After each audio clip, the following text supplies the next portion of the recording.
Welcome to the Efficient Spend podcast, where we help marketers turn media spend into revenue. My guest today is Evan Lee. Evan, thank you for being here today. I'm excited, Paul. Thanks so much for having me. Excited for this one.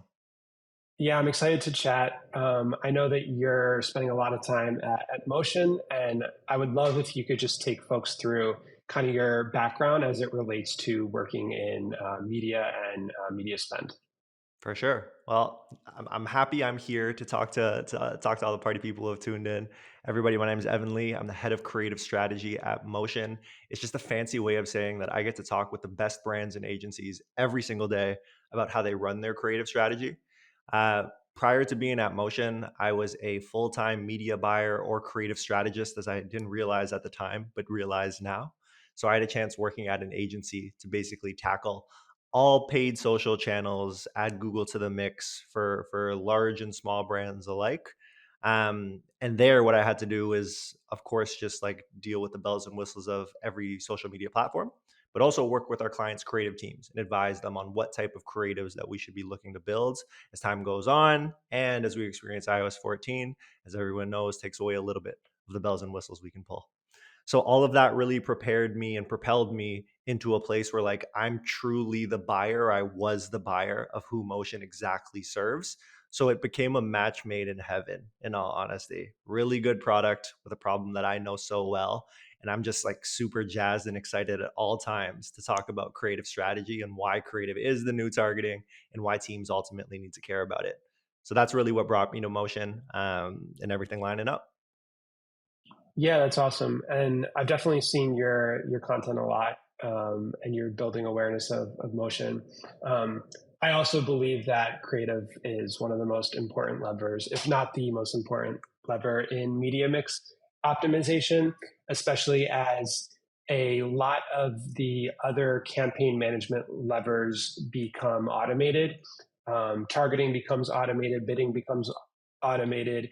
Facebook, TikTok are all coming up with these automated campaign strategies. And so it really is about the creative, but also understanding how to test the creative and identify what top performing creative is. Because sometimes the auction will actually deliver towards the creative that might get a lot of initial engagement, but isn't actually performant. Um, to that end, I wonder, like, what pain points do you think motion is solving sort of at a high level? Yeah, so I do want to add some thoughts to what you had described there because that's a super interesting point. But when we talk about motion and the problem that we solve, Paul, you hit it nail on the head. Creatives become the most important lever for success in all paid social advertising. But what that also means is that there's now two teams who are equally as important that are involved. So that means on one hand, we have our media buying teams who are super data heavy and analytics heavy. Whereas on the other end, we have our creative teams, and our creative teams are exactly that, creative and conceptual. They need to be side by side in lockstep, but ultimately, the way their brains are wired, when we think of art and science, left brain, right brain, there's a natural divide in between these two groups. So when we think about motion, we're a creative analytics and reporting platform that ultimately helps bridge the gap between those two teams. So think of it like creative used to be analyzed in spreadsheets, and imagine a creative person's brain when they look at a spreadsheet. Motion really just helps make it easy for the creative person to see what's going on so they can actually also help make some decisions and drive more money for businesses overall. So that's where motion ultimately comes to play in this world. That's creative first. But the point that I wanted to add to what you were mentioning of like the media buyer and hey, how is this role starting to evolve? So at Motion, for anyone who does check us out, like we evangelize creative strategy like no tomorrow because we truly believe, and I do too, that it is the future. But the one thing is like in our current like permutation of what media buying is, there's such a crucial role of a media buyer. Like Paul, you had given the example of the auction distributing budget to ads or creatives that might not actually be the best. The really interesting thing is like it's good to know that. And it's good to pass that information back to the creative team or anyone else involved. And what I mean by that is like what we might notice is sure the creative isn't resonating, but we might notice a certain demographic that we had no idea that we were going to deliver to. Facebook is now prioritizing. If we know Facebook's prioritizing to that specific demo, what we might actually say is like, we should lean in. It's not that we just kill the creative entirely. It's like, hey, you know what, 45 to 65 is where Facebook wants to spend our money. What should the creative alignment, so everything from persona work to creative backlog prioritization to the ultimate output, should be made potentially for that demographic to see what lands. So a creative person isn't going to be able to come with that. Someone in between who's project managing isn't really going to be able to do that either. So the media buyer still has a crucial role, I'd say, in today's world. It's just going to evolve over time. Yeah, that's a fascinating point. The fact that when you're using a you know automated system with very advanced bidding like Facebook, what they're doing is they're all about signal, and there are certain signals that are going to uh, really over index to where you're delivering in the auction. And so there's circumstances where a certain concept or ad that has a certain persona ends up getting a favorable spot in the auction, but the conversion rate to that metric you care about is not there. And then it becomes dissecting that and thinking, well, is it that the persona is right, but then the messaging is off? Is it that this is something that there's scale on in Facebook, but our onboarding experience and landing page does not actually align to what the opportunity is, and then we have to optimize that a little bit further. Most definitely, most definitely.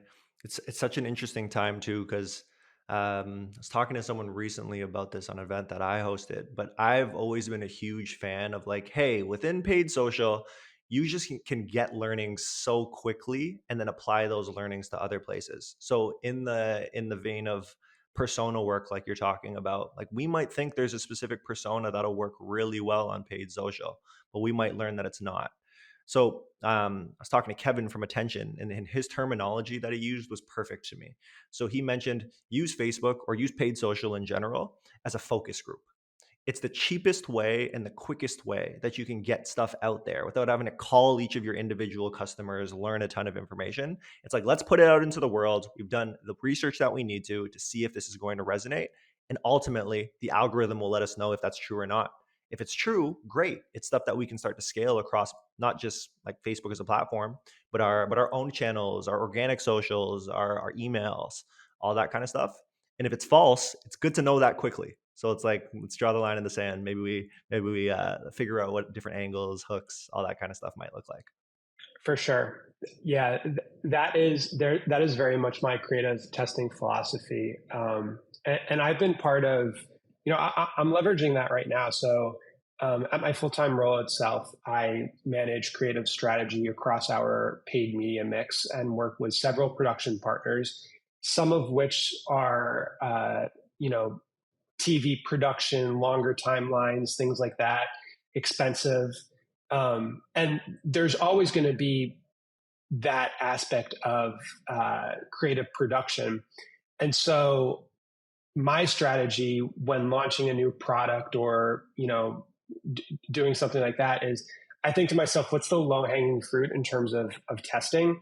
And a place like Facebook is great for that because what you can do is you can come up with these very simple templates, more billboard style ads, and test very big messages against each other, test very differentiated personas against each other, and then you realize, okay, like this message really resonates, or this theme really resonates, and then that can inform the more expensive TV production strategy. I love it. I love it. One of the things, like I think TV is so underutilized, but maybe something we talk about later. Yeah, and I want to get back to motion a little bit. So just to give folks some context, I know that you have a pretty heavy brand roster. Can you maybe speak to some of the brands that are currently on motion that maybe you communicate with on a regular basis? Yeah, so a lot of like the D2C darlings that we talk about, we're lucky that we get to partner up with them. So when we think of like the Vioris of the world, the Caraways, Ridge Wallets, Jones Road Beauty, Kosas Beauty, those are a bunch that we have there.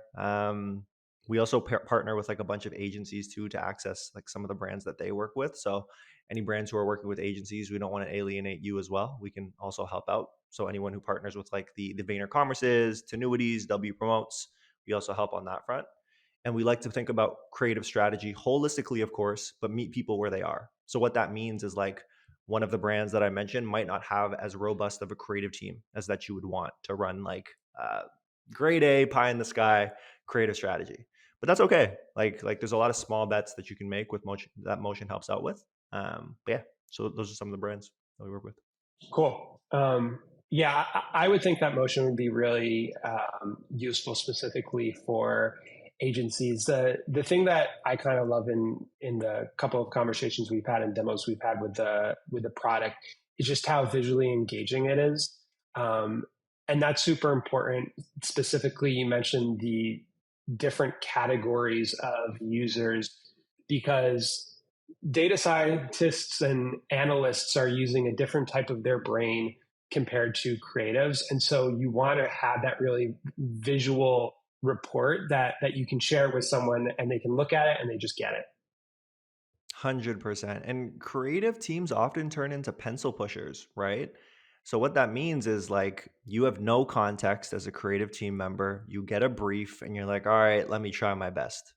But what motion allows you to do is that it puts you in a space where you can actually see the information yourself, only the metrics that you care about, and then make decisions accordingly, which is quite powerful for those teams.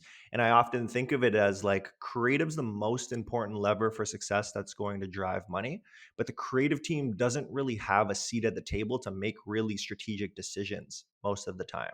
So what we aspire to do is like we want to give the creative team and creative leadership a voice. Can you put a KPI beside your work now instead of just like an output number? Can we put like numbers and revenue beside your work instead of just like how frequently are you pushing stuff out?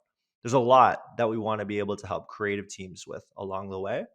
And then the only other piece I'll tack on here is like to jump into the data scientist or the media buyer space where you're a little bit more analytical. Is reporting itself is, I think everyone can agree, is annoying at the end of the day. Like you're pulling in information, it takes a really long time. And most of the time, you're just like sifting through data. But with motion, what we hope to do in a really visual way is make the data aggregation easy. We just want you to focus on decision making. Now that you see the data, what can you ultimately do next? And if we can get all of your brain power there, as well as the creative team speaking your language, that's where magic can happen. And that's where the money starts to pump in the overall business. So that's the ethos behind some of the work that we do. Yeah, for sure. I mean, I've been working in media mix optimization and media buying for close to a decade now, and have developed, I don't know, by this point, hundreds of different reports, using different tools and softwares. One of the biggest things is it actionable, as and is it going to be used by different teams? Are different teams actually going to play around with this thing, operationalize it into their weekly reporting and their decision making? Because you can make a very beautiful report, but if it's not something that can be engaging and someone's actually taking action on, um, and also including creatives too. I mean, uh, I think that's like a really large pain point, because designers should start to learn about these things like thumb stop rate, and be able to then make iterations based off of that. Do you have any examples or stories of folks that have like onboarded motion and then started to make some of these changes based on the data? 100%. But I'll give you a quick shout out really quickly, just because like you had glazed over. Hey, I've been doing these building reports, jumping into the data quite a bit over your career. Um, I've seen your stuff. You've talked to me about it quite in depthly. Everyone listening, and Paul knows his stuff on that one, so he's good to go. Valid in my books. But jumping back to your question, seeing people who have onboarded and the stories that have come with that. So I think like I can share two specific examples. One that's a little bit more like touchy feely, feels good for the soul, and another that's a little bit more tangible. So when we're talking about like touchy feely and good for the soul, we've had instances where we've actually onboarded clients in their creative teams.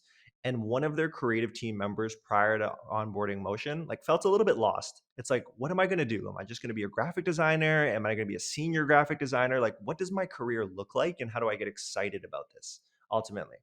And at Motion, not only do we have our platform, we talk a lot about the education around creative strategy.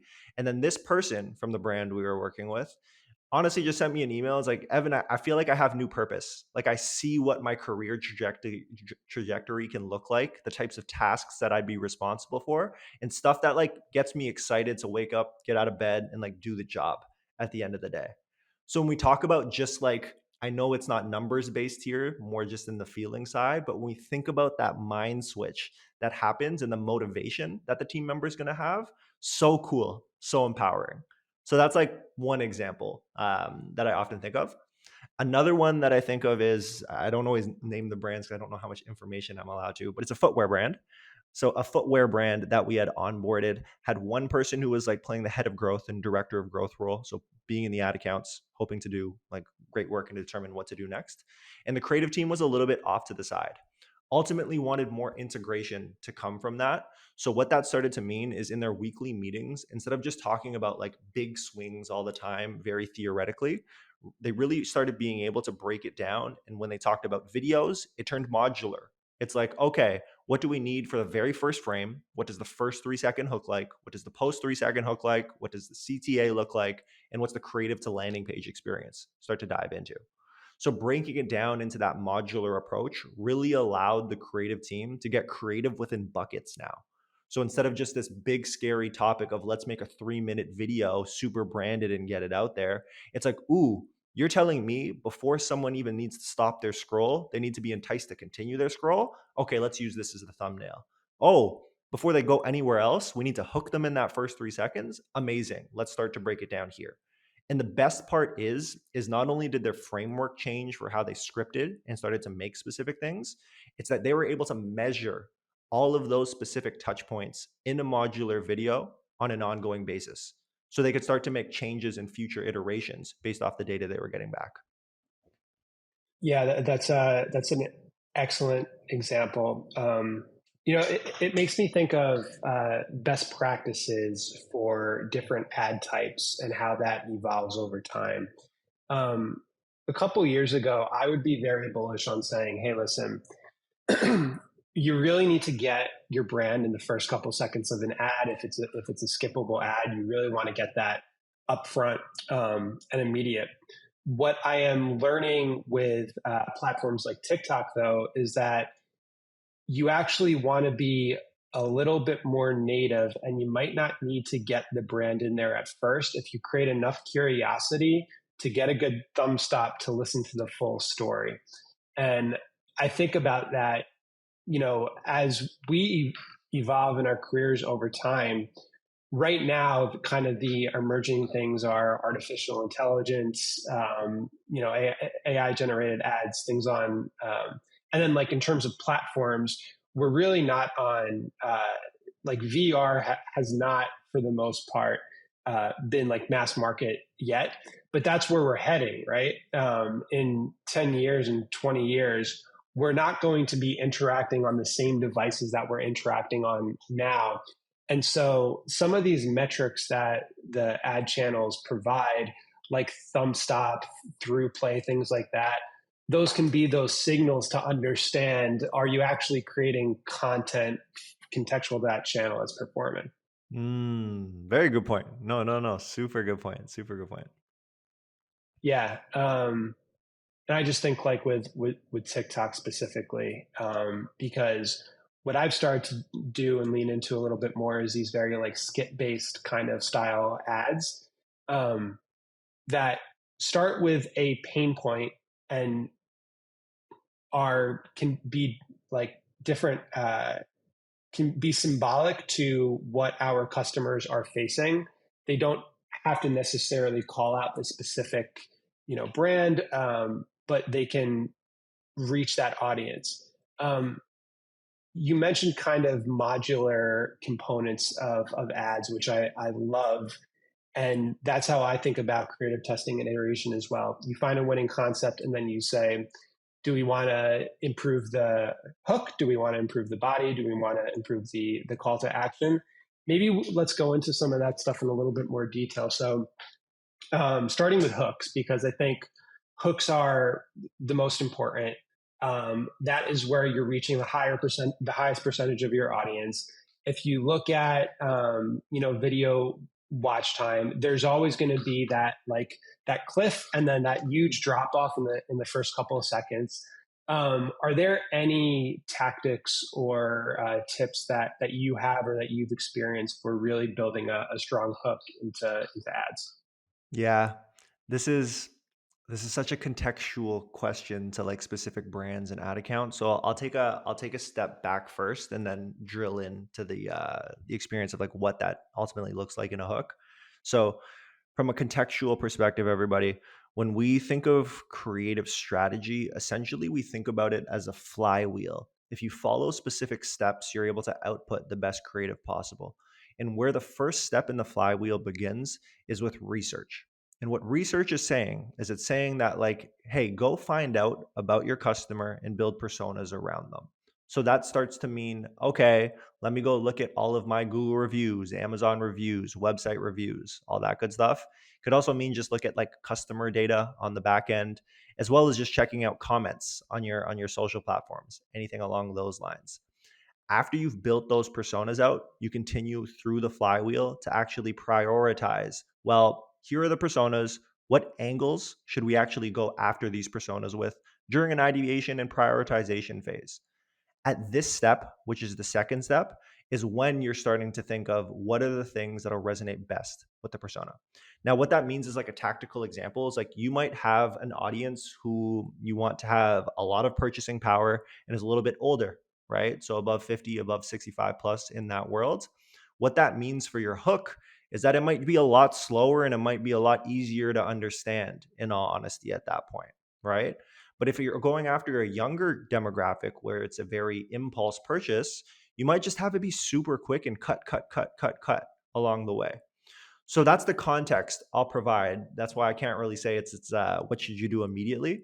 But in terms of things that I've seen work really well, let's call it, I can share some examples after the call too. There's a bunch of decks that we have put together. But before and afters for beauty brands will always work really, really well. UGC mashups within the first 3 seconds also work quite well, especially for e-commerce. And then anything talking about 5-star reviews typically works well. I don't think I have anything earth shattering here by any chance, any sense. But it starts to really come down to that persona, and then once you know the value prop that you're going to serve the persona, that's where you can get creative and start to fit in mashups, before and afters, 5-star reviews, all of that kind of stuff. Does that help? I feel like I went on a little tangent there. No, that's super helpful. And yeah, I was learning about the creative strategy flywheel as you kind of spoke to. I think systems for creative production are super important, and staying regimented to that.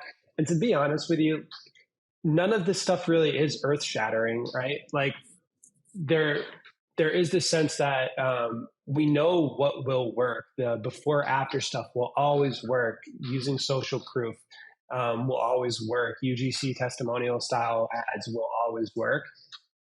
What it's more about is identifying which one of those is going to result in the largest impact and resonate with your audience. When you talk about kind of like persona development, that's something too, right?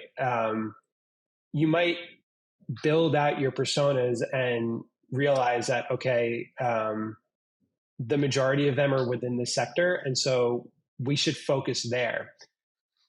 But I think when you're operating at scale, then it becomes more about finding those incremental pockets of audiences that you weren't aware of in the past. So it's probably, keeping things simple when you're first starting and scaling, for businesses that, are spending 10K a month, 50K a month on their entire media mix. My recommendation would be not to over segment, to go with one, 2 to 3 different personas, maybe like 3 to 5 concepts, and just create iterations of that. And then as you scale out, you build out more diversification into your production strategy. For sure. For sure. And the for smaller brands too, like I think it also just comes it's not so much driven by this, but it's also like how do you test creative at that point, like in the ad account. So I agree leaning into a like high priority two personas and then prioritizing the creative for each of them. So it's just all high priority stuff is great. But then it's like, how do you launch it in the ad account? Do you separate it into its own campaign? Do you put it into its own ad sets within its own, within a larger campaign that contains evergreen and testing? There's different techniques that you can apply to hopefully get the most out of your spend. And for anyone with larger budgets, what I'd also say there is want to be careful of backing yourself into a corner where the algorithm just like pushes you away and says you're going to live here now because all you've given me is this type of creative. So there really is an importance to the big swings that come into play. You can so the short version of that is like you can iterate yourself into a corner. I love iteration, don't get me wrong, but those big swings need to come into a play so you're getting that diversity and access to new audiences who you might not have before. For sure. Yeah, I absolutely agree with you. Uh, my overarching philosophy generally is that, in terms of your like net new creative production, some percentage should be completely big swing concepts, and a certain percentage should be iterations. And that mix will vary depending on how conservative you want to be, right? So like I think a good, 80/20 is like 80% iteration. And so you're still developing new things, but you're being conservative, 20% completely new concepts. And I think that 80/20 kind of philosophy of testing iteration versus like net new also applies to just your overall media mix, meaning that you always want to be testing new channels, but you don't want 80% of your budget going towards new channels. So when I think about channel testing, I'm like, okay, we have this list of, we're running within 8 different channels right now. We want to bring one or two more on, and what's the budget level for that? And then you just make room for it essentially. But that's how you grow too, and that's how you also defend against crazy changes. Facebook makes a new change to their ad account, and then you're screwed. So it's that concept of kind of like diversification for sure. Yeah, yeah, it's one of my principles too. So for efficient spend, I haven't released this yet, but I'm starting to work on a number of spend principles around your media mix, and one of those is diversification, which I just think is like a core element, and there's ways to do it the right way. I almost think of it. It's kind of very similar to like managing a stock portfolio, and I'm big on the FIRE movement, and you know these kind of like index funds where you can buy the stock market, and the idea being is that like if you look at the top 500 companies 50 years ago, how many of them exist today? And basically, every company in the history of time eventually goes to zero. So you need to build that diversification into your kind of like stock portfolio if you're investing. And similarly with your media mix and creative testing, um, Facebook, TikTok are the top channels right now. Where was TikTok a decade ago, right? Um, Facebook is now something where, if I look at year over year cost per click, it's gotten a lot more expensive over time. So you need to build that diversification. 100% CPMs are up, everything we kind of see, right? But hold on, Paul, did you just drop some breaking news on folks? Is that what happened? Is that what happened Breaking casually? news. Yeah, yeah, yeah. Yeah. But I think that these things are important, like they're these with our job. We work in this very fast changing industry, new information all the time, new product, new features, new channels. And so principles to stick to are super important. Systems are super important, like the creative strategy flywheel.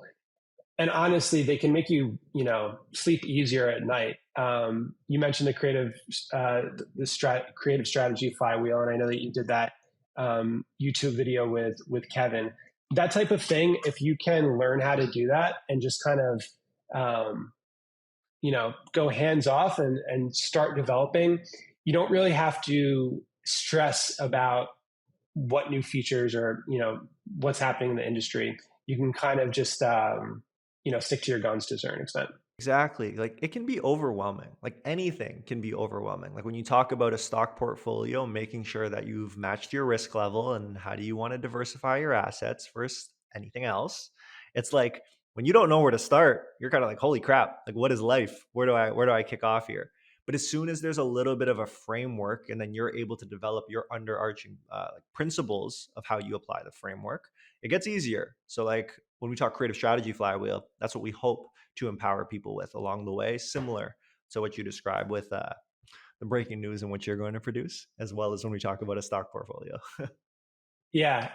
Let's go back to the flywheel because I know we were talking about that a bit. So you talked through research, ideation. Do you want to talk through some of the other components of the creative strategy flywheel? Sure. So everybody, let me just give you the high level here. I think the last time I counted, there's around 8 steps, but to give you the high level first, then we can dive in. So when we talk about the eight, I'd already mentioned we kick off with research and building those personas out. The next step we dive into is ideation, and really what that is like ideating what specific angles or value props to lean into the personas with. Once we have all of that, we move to briefing because it's equally as important to translate this information to the folks who are involved in building.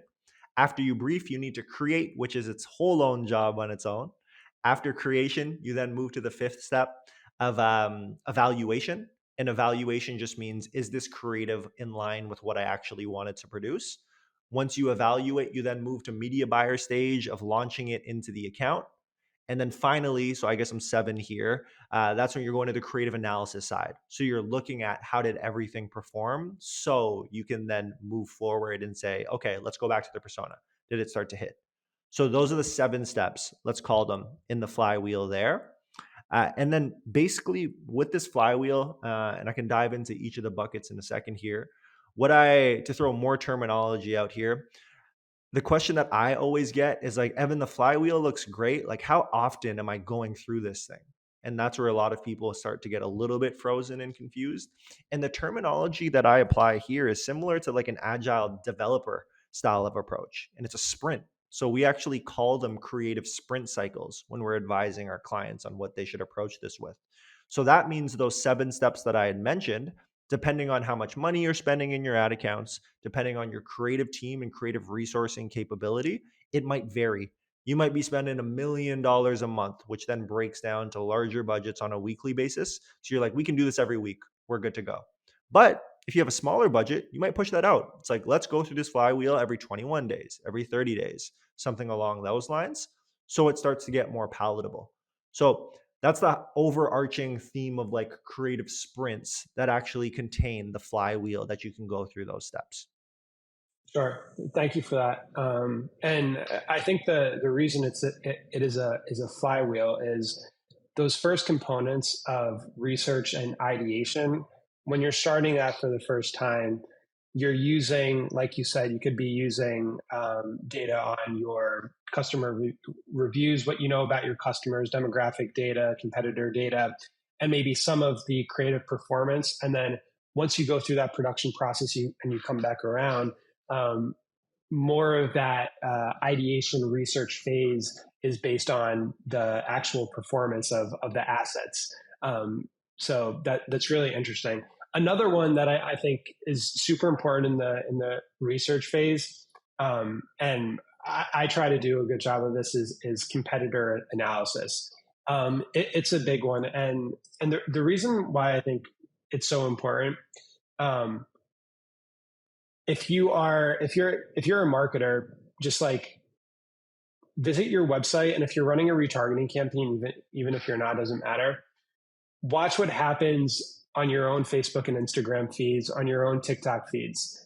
So I work in for a credit building brand, and I'll notice that when I start, playing around with my website a little bit more if I'm not in an exclusion bucket, or if I happen to visit a competitor's website, the amount of competitor ads that I start getting um, is crazy, right? And it's like this for every single category. I was in the market. I just bought a pair of Allbirds. I had an older pair, the Mizzles, which were like the wool shoes, and now I got their kind of like lighter weight pair for my trip to Poland.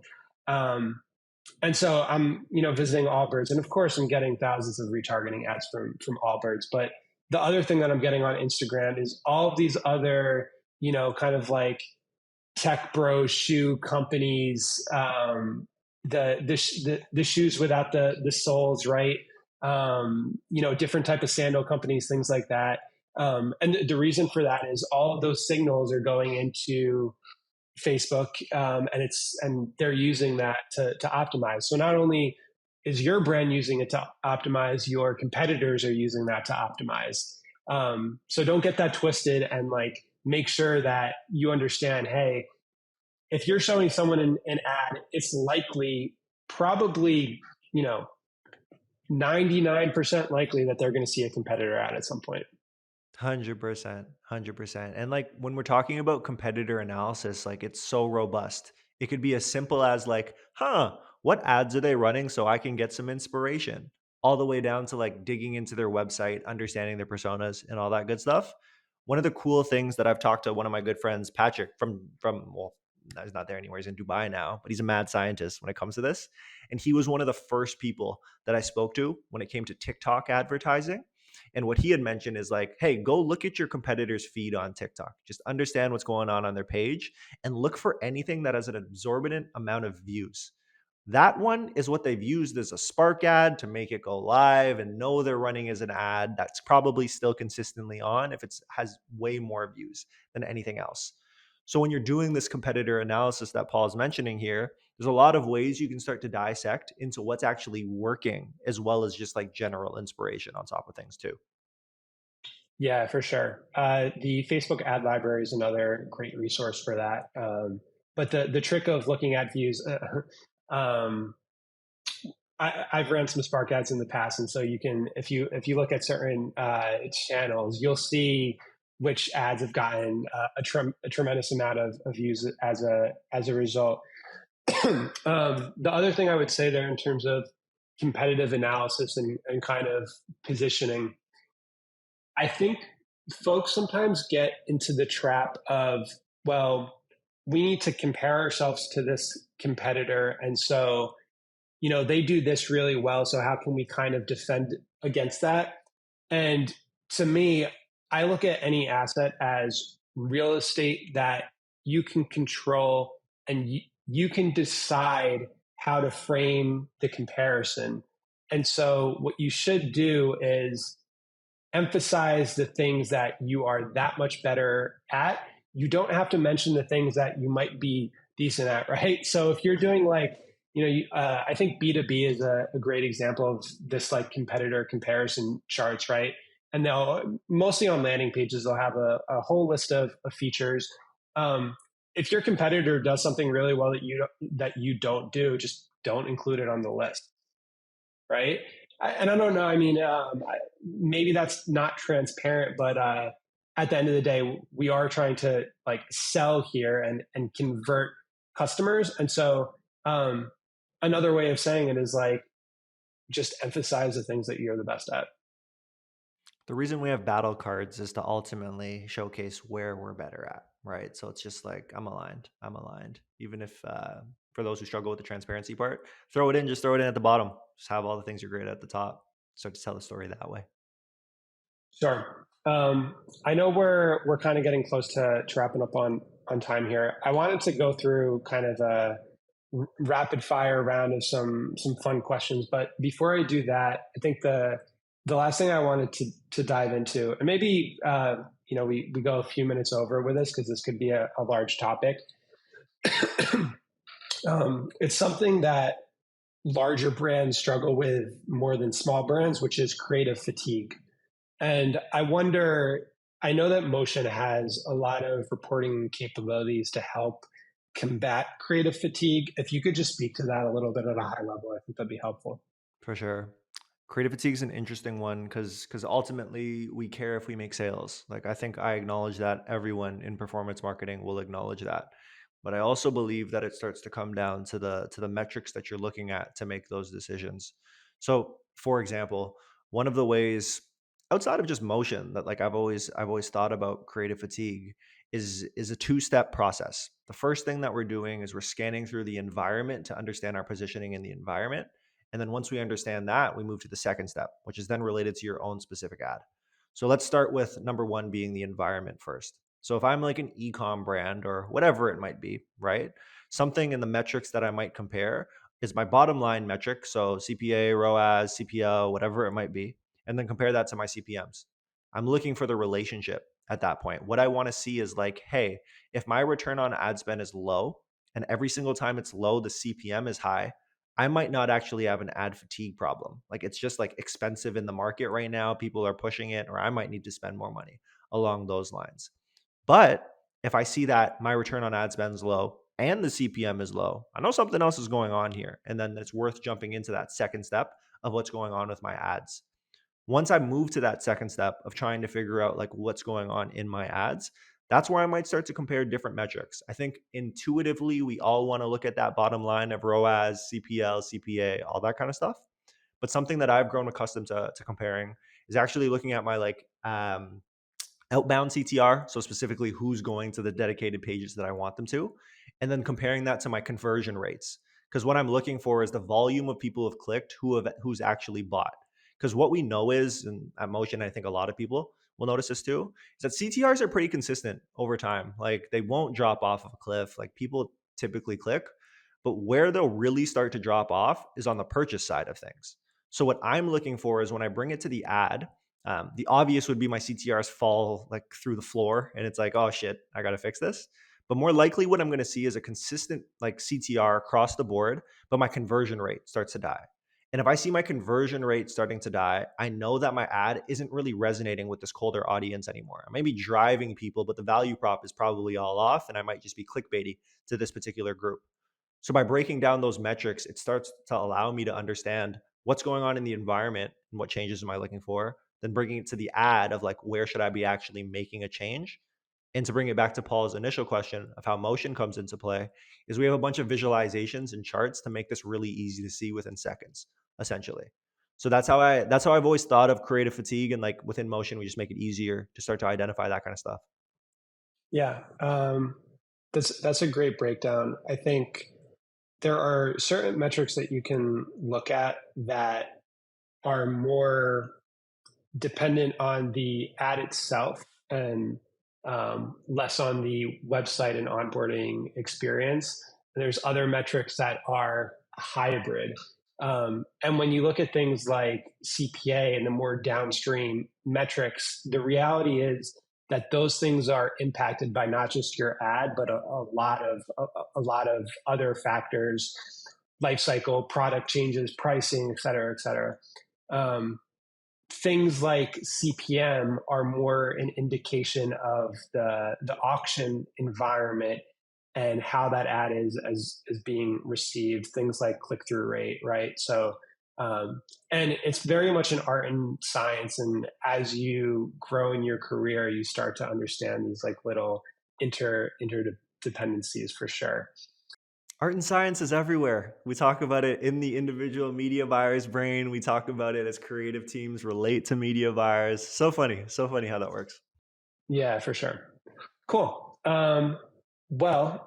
So just some rapid fire questions.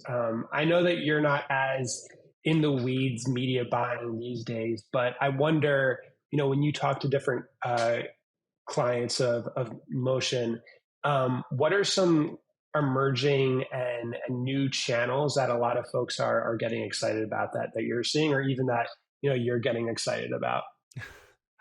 Uh, Really good one. It just depends on the size of brands as well. Like I've seen a lot of people be successful on TikTok and a lot of people not be successful on TikTok. So for a lot of people, TikTok's still an emerging channel that they're getting excited about or still trying to figure out. how they start to crack it. Um, Beyond that, I think like you touched upon it earlier, like TV being such an important piece, especially when you're spending a ton of money. So I'd say from like an emerging standpoint, that framing that I'd mentioned earlier is something that I'm pretty bullish on. So it's just like, hey, use these paid social platforms as your focus group to start to get these learnings like you apply to, and then start to take this over to the larger production shoots that apply to the if it goes on YouTube, some people do that, but also on the TV side. So potentially there, not the best answer, but something like that. No, it's a good answer. I think about the law of diminishing returns, and when you're first scaling, you're going to go towards where you should go is the most high intent places where you're going to get efficient CAC. As you build your brand and you have a better LTV and better unit economics, you can increase your CAC threshold, and that's where you can go to some of these more expensive channels like TV. Um, it's important to note with TV, a lot of times they do offer the ability to measure CPAs in different types of TV advertising. There's different lift models and stuff like that. They're going to look more expensive than your paid search than your Facebook, but there is the element of kind of your brand building there and brand legitimacy with a high production TV ad that can't be understated. So And the social platforms give you like a lot of data. So you'll feel comforted by that, at least when you make decisions to apply it when it's a little bit more black boxed, which is why I like the focus group to then move to the more high production stuff. Starts to make more sense when we think of it that way. yeah, for sure. Yeah, don't get too feel too safe with data. That's for sure. Any channels that you're seeing are kind of overrated, or things that you're thinking are dying that folks should get away from? This might be counterintuitive to like literally what we were just talking about, but a lot of folks that I'm talking to is like when we're thinking about the YouTube plays and like Google display type of stuff, and I might even throw TV into there. It's like if you can't afford brand awareness at this point, like don't jump in. It's just like it's hard to make it profitable for you. It might be an attribution piece that you need to figure out, but even then, you just want to feel it on your overall revenue. But just like brand awareness, if you can afford it, let's do it. But if not, it's gonna be tough. Last question. This is the Efficient Spend podcast. So, what is the most efficient and inefficient money that you spent on media? I think it happened in the same weekend, like Black Friday, Cyber Monday times, working with e-commerce brands. The most efficient money I've ever spent is like, I'd say pre iOS 14, just letting that thing go. I should have spent more money realistically, but like those are the good times. People were profitable and like make it happen. Inefficient Black Friday, Cyber Monday, post iOS 14, just not really knowing what to do, in all honesty. We had specific targets with specific budgets, and I was committed to spend the budget because I wanted to get to the revenue targets. But it's like you didn't have the data to make the best decisions possible. And we were still figuring out what ways we could analyze like overall performance across the board look like. So it's funny. I think like all Black Friday, Cyber Monday at two different years led to the most efficient and the most inefficient is what I'd say. My takeaway is sometimes telling marketers you must spend X is not going to result in the best performance. So yeah, cool. Evan, thank you so much. This was great, man. Awesome. Paul, I appreciate you having me. I appreciate you having me. Enjoy your travels. Appreciate you dropping some breaking news on this one too. So I'm going to look out for that myself. And folks who tuned in, really appreciate your ears today.